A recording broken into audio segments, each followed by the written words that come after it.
2025 sehingga 30 April, Tekun Nasional telah menyalurkan 252 juta kepada hampir 12,000 usahawan tekun bagi tempoh yang sama.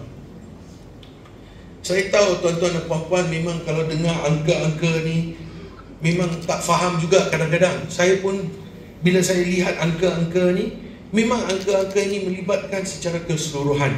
Jadi bagi saya tekankan sedikit berkaitan dengan saudara-saudari secara individu. Program tekun ni, kenapa dia sediakan? Dia disediakan sebagai satu platform untuk anda mengembangkan perniagaan anda. Mengembangkan perniagaan anda itu tidak bermaksud hanya mendapatkan keuntungan yang besar.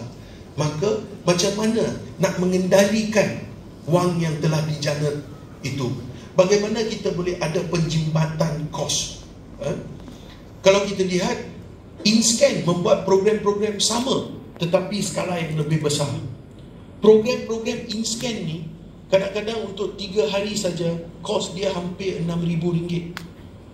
Tetapi saya sangat berterima kasih lah Tekun membuat program ini hanya dengan bayaran RM100. Lagipun itu adalah potongan daripada kelulusan pembiayaan Tekun. Jadi kita kena ambil kesempatan ni. Kenapa kita kena ambil kesempatan ni?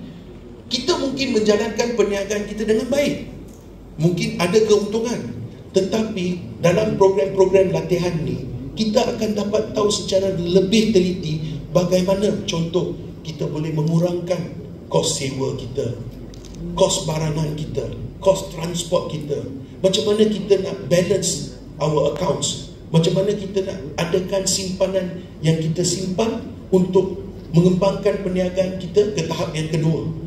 So I think this is a very good opportunity and you all have to take this opportunity.